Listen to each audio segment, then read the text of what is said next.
하나님께서 오늘 우리들에게 주시는 말씀은 구약성경 이사야 41장 10절의 말씀입니다. 두려워 말라, 내가 너와 함께함이라. 놀라지 말라, 나는 내 하나님이 됨이라. 내가 너를 굳세게 하리라. 참으로 너를 도와주리라. 참으로 나의 의로운 오른손으로 너를 붙들리라. 아멘. 하나님께서 우리와 함께 하시며 말씀 주심을 감사드립니다. 아멘. 자, 우리 옆에 계신 분들과 인사 나누겠습니다. 반갑습니다. 인사해 주시죠. 반갑습니다.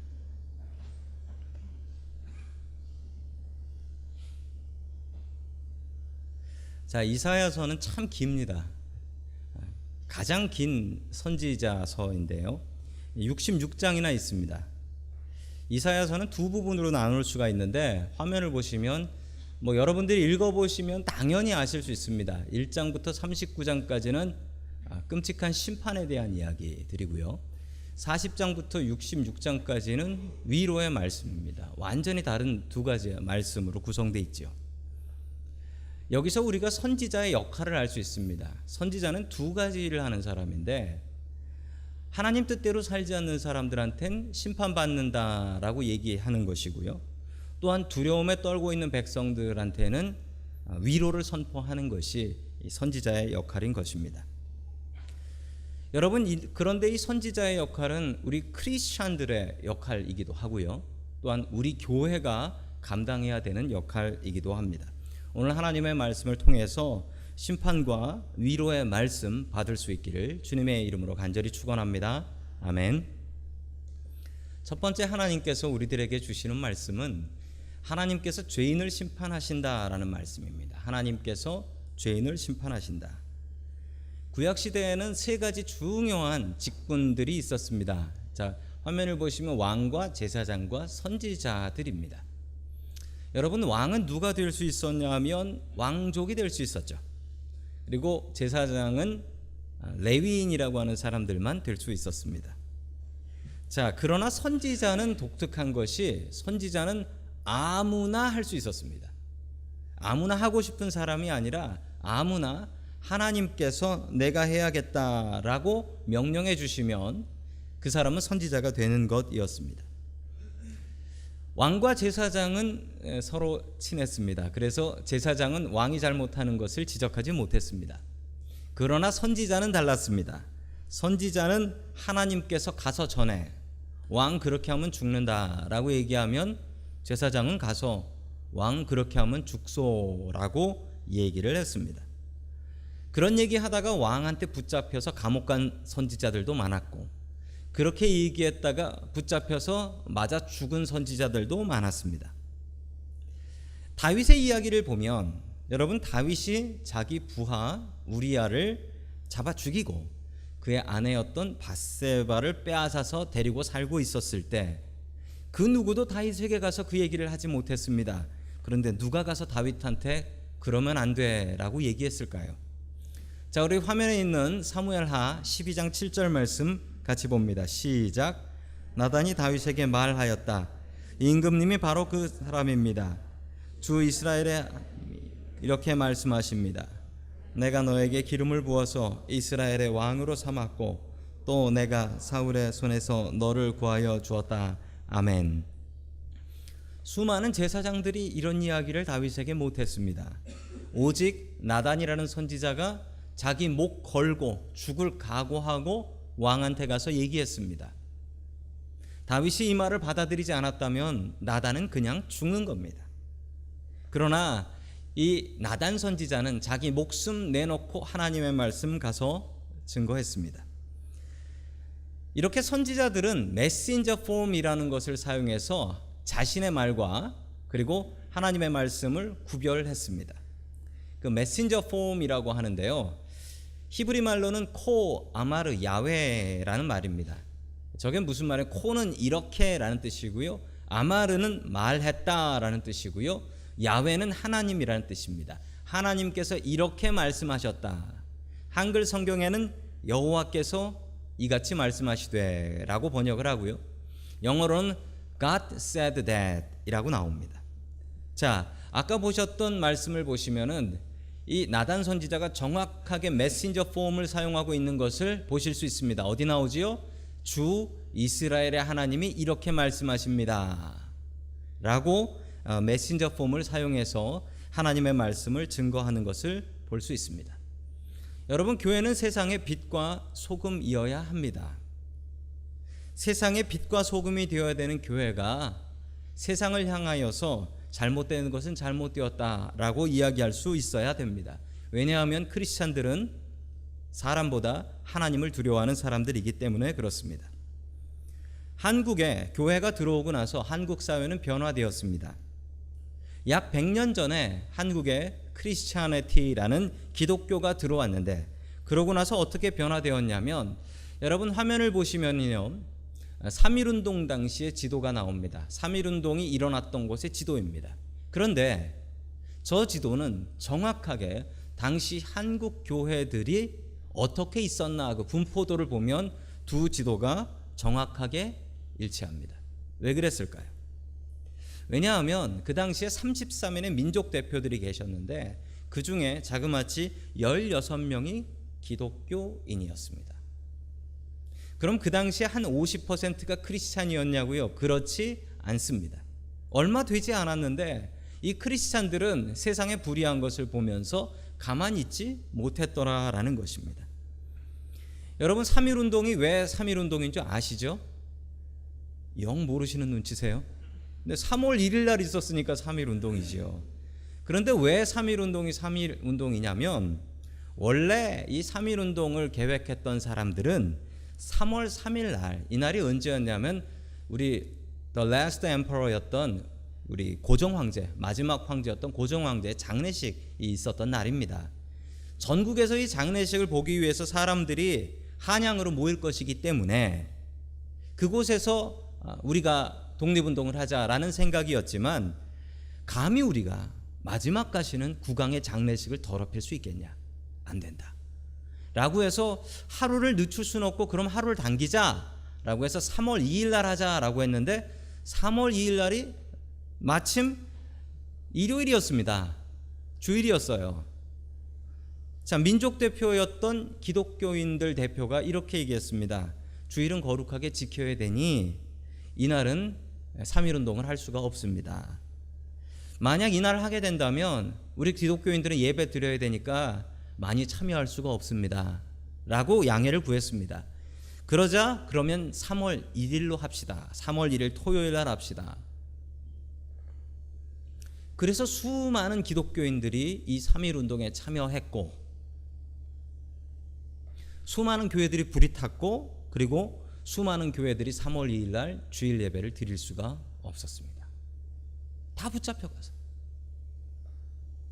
교회는 일본을 향하여 선지자적 역할을 담당했던 것입니다. 화면을 보시면 헐버트라는 선교사님이 보이시는데요.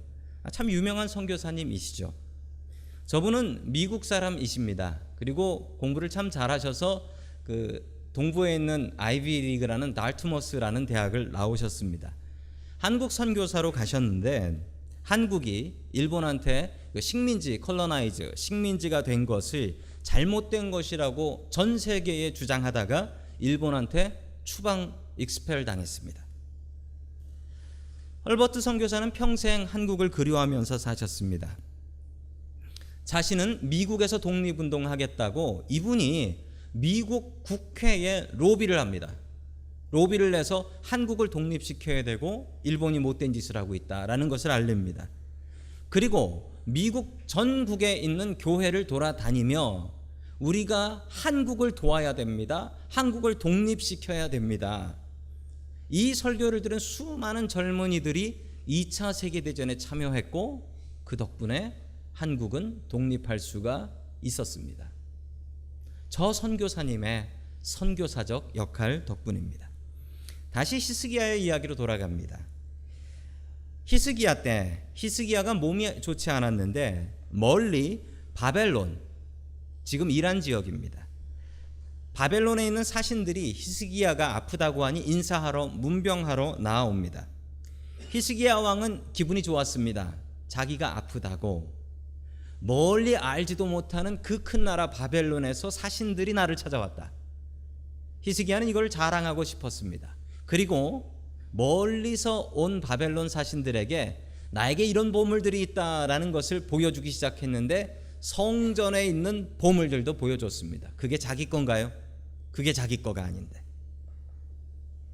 자, 그러자 이사야가 히스기야 왕에게 가서 이렇게 얘기하죠. 우리 다 함께 이사야 39장 6절의 말씀 같이 봅니다. 시작. 그날이 다가오고 있다. 그날이 오면 너의 왕국 안에 있는 모든 것과 오늘까지 너의 조상이 저장해 놓은 모든 보물이 남김없이 바벨론으로 옮겨갈 것이다. 주님께서 또 말씀하십니다. 아멘. 히스기야가 이 잘못 때문에 어떻게 된다고요? 바벨론이 쳐들어와서 나라가 망하고 성전이 무너지고 백성들이 포로로 붙잡혀 갈 것이다 라고 이야기를 하고 있습니다. 여러분, 이사야가 감히 히스기야에게 이렇게 얘기할 수 있었던 것은 이사야는 왕보다 하나님이 무서웠기 때문입니다. 여러분, 교회는 선지자적인 역할을 감당해야 합니다. 아까 대표 기도 때도 기도해 주셨지만 지금 우리가 살고 있는 이 미국 땅이나 그리고 내 조국 대한민국이나 지금 정치적인 상황이 너무나 어렵습니다. 여러분, 우리가 할 수 있는 일이 무엇일까요? 우리 멀리 떨어져 살고 있는 우리들이 할 수 있는 일이 무엇일까요? 여러분, 이 일을 위해서 하루도 빠지지 않고 주님 앞에 기도하며 이 일이 은혜롭게 바르게 정의롭게 해결될 수 있게 도와주시옵소서. 여러분, 기도하셔야 될 것입니다. 여러분, 우리에게는 선지자적 역할이 있습니다. 그 역할 잘 감당할 수 있는 저와 여러분들이 될 수 있기를 주님의 이름으로 간절히 축원합니다. 아멘. 두 번째, 하나님께서 우리들에게 주시는 말씀은 하나님께서 우리를 위로하신다라는 말씀입니다. 하나님께서 우리를 위로하세요. 여러분, 또한 위로를 받은 우리들은 내가 위로해야 될 사람들을 찾아가서 그 사람들을 위로해야 합니다. 어떤 남자가 자기 여자친구를 태우고 드라이브를 시켜준다고 했습니다. 그래서 산길, 꼬불꼬불한 산길로 가서 내가 운전을 얼마나 잘하나, 코너링을 얼마나 잘하나 보여주리라 라는 마음으로 여자친구를 태우고 산으로 갔답니다. 그런데 너무 꼬불꼬불하니까 운전하기도 힘든데 여자친구는 무서워가지고 막 소리를 지르는 거야. 와! 와! 그러자 여자친구가 이렇게 소리를 지르니까 무섭다라고 하니까 남자친구가 이렇게 얘기했습니다. 그렇게 무서워? 그렇게 무서우면 나를 한번 따라해봐 라고 얘기를 했습니다. 어떻게 하면 돼? 라고 하니까 이 남자친구가 이렇게 얘기했답니다. 너도 무서우면 나처럼 눈을 감어 라고 얘기를 하더래요. 아니, 눈을 감고 운전을.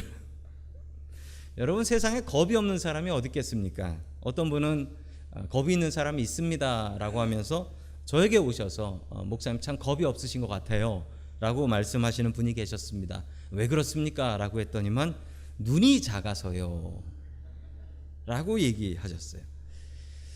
눈을 좀 키우면 겁이 좀 늘어날까요?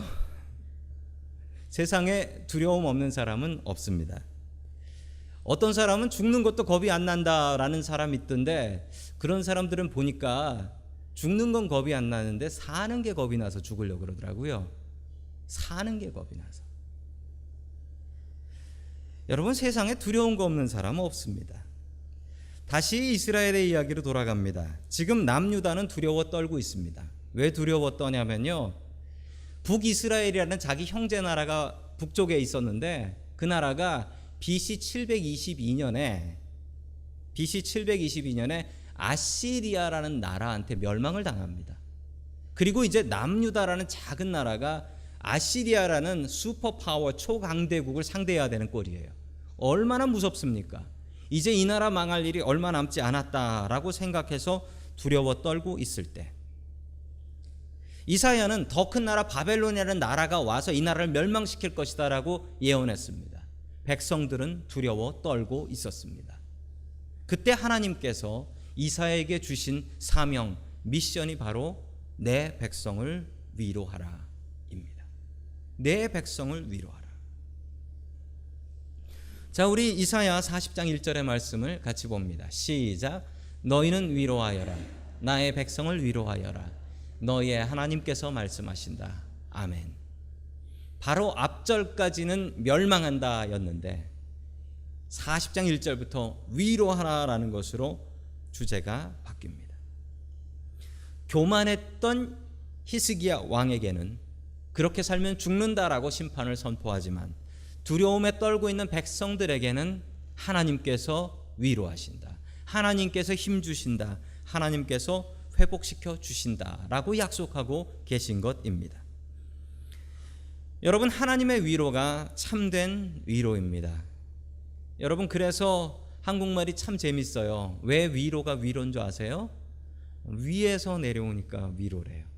아재 개그. 위에서 내려오니까 위로라는 거예요. 웃을 때까지, 위에서 내려올 때까지. 자, 여러분, 그래서 우리가 부르는 찬양 중에 평화로다. 어디에서? 하늘 위에서. 하늘 위에서 내려오는.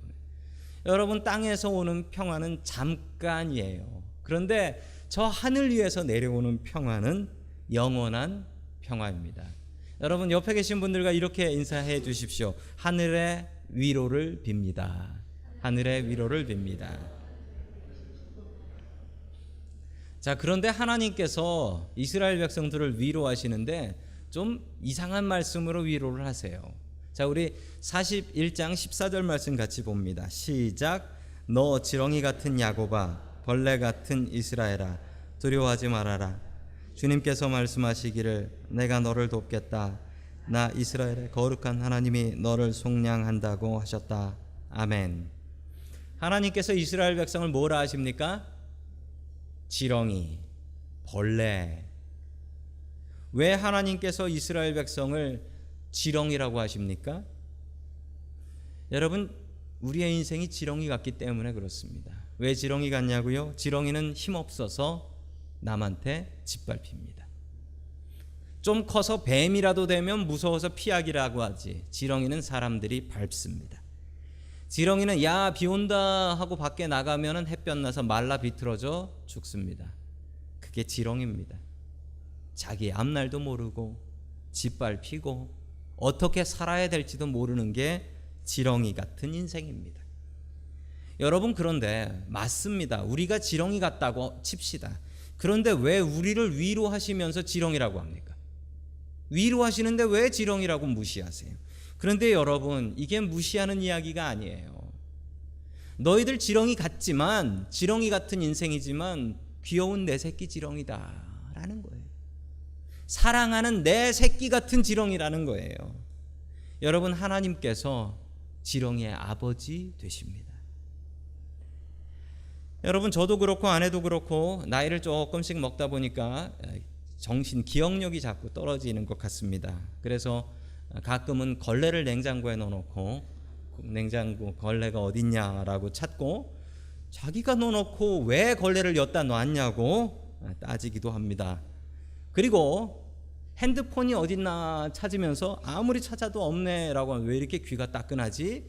전화 통화를 하면서 내 핸드폰을 찾아다니고 있고, 서랍을 열고서 지금 내가 뭘 넣으려고 연 건가, 빼려고 연 건가, 뭘 빼려고 하는 건가 도무지 기억이 안 나고 이렇게 헷갈릴 때 40대 측은 좀 빠른가요?